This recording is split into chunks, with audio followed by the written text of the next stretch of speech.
All right, so today I'm going to talk about the Canon RF 70 to 200 millimeter f4L lens and why I think it's such a powerhouse lens for landscape photographers. Got 6 good reasons. Okay, so reason number 1 is size and weight. For a landscape photographer, you really care a lot about size and weight of your lenses. If you're going to hike around all day, you want to keep your pack small. You want the weight light. This is really a huge deal. And this lens is amazingly small. Let me take the lens hood off here. So you can see without the lens hood, it is quite small and compact. It's less than 700 grams in weight, so pretty far south of 2 pounds. I think it's about 5.75 inches long, which is nice, so it doesn't have to have a, sort of a horizontal compartment in your bag. It can stuff in like a wide angle zoom or a mid zoom. So it's pretty nice. It doesn't dominate the bag. So Canon with this design did an extending zoom design, as you can see here, which has a disadvantage in that it's probably a little less weather sealed than an internal zoom design, which they've had in the past. But I haven't had any problems with that. And they do a really great job with weather sealing. So I think it's pretty good. But I'll take this. This is really a big deal having this small size and lightweight. Just really important for landscape photography.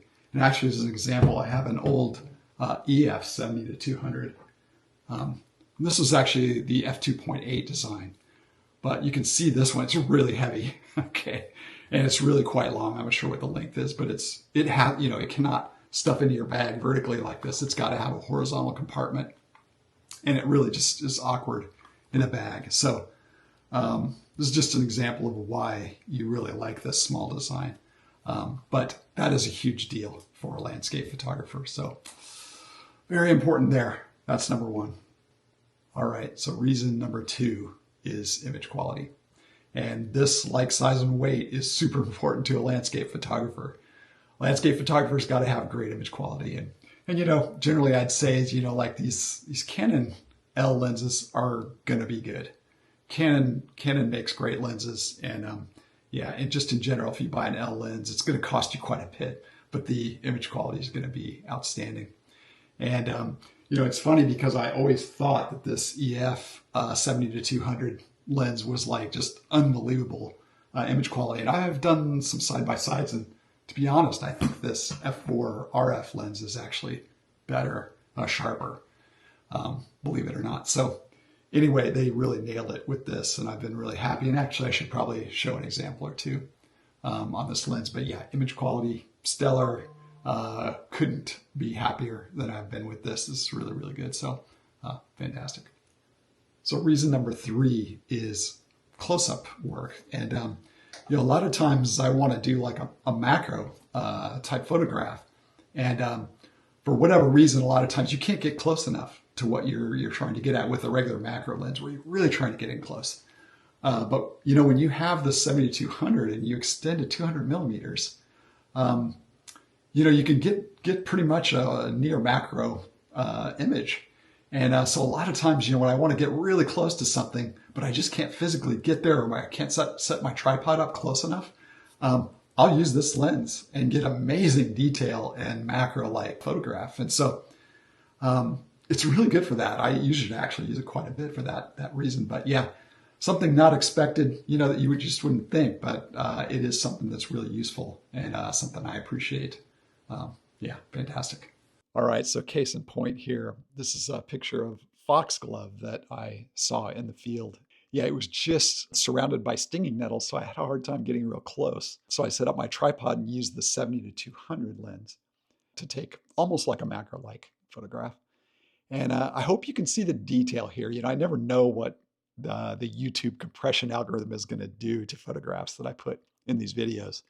And but what I see is amazing detail on the hairs on the foxglove itself, in amazing detail. And so, you can see a good example here of how good the image quality actually is. So yeah, I hope you can appreciate that.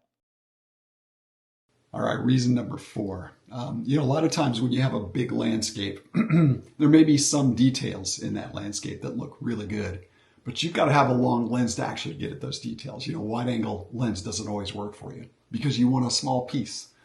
And, it's not just the 70-200 lens, it could be any lens that's got good length. Canon has a 100-500, which a lot of people like to carry, and I think that's a great lens, but it's big. And so with the size and weight, which we've already discussed, this is really good to be able to zoom in enough and isolate details that you want to just isolate, And so this is something I think every landscape photographer probably needs. And you can definitely get it with the 70-200. So yeah, another good reason to have it. All right, so here are 3 quick examples of what I was talking about there. So all 3 of these are big landscapes and are cases where I've zoomed in using the 70-200 lens pretty close to pull out a smaller composition that I like out of the bigger landscape. And so all of these, were used actually on the same day at a trip to Death Valley National Park I took recently. And as you can see here, everything is a huge landscape there, really. And so you want to do a lot of this kind of thing in a location like that. But all these photographs I like, and I've zoomed in fairly tight into small pieces of the landscape. And one thing I would say too is, some people may argue that you actually need more reach than the 200 millimeters. And I certainly would grant you that. That would be nice, so something like something up to 400 millimeters or 500 millimeters might be really good. There is going to be that weight penalty though, so that's the problem. And so to me, the 200 is a pretty good compromise, where I can zoom in enough, and you can also crop further if you really need to. But yeah, these are great use cases for a lens like the 70-200. Okay, so reason number 5. Reason number 5 is actually this f4 lens is actually pretty fast. You would of course like to have that f2.8 lens. But as we've already discussed, the weight trade-off is not worth it to me. But f4 is the next best thing. It's pretty fast. And, a lot of these lenses that you can go buy, like the 100-500, which I discussed a little bit, is really nice, but it's really slow lens. You got to have a lot of light with that. And so you start talking about hand carrying that. There might be some situations where you can't get the shot. So this f4 at all focal lengths is pretty nice, actually. It's fast enough. And I've had a lot of situations where I haven't had a tripod. And I've been out in some pretty low light situations and I've been able to pull it off because I could shoot at f4.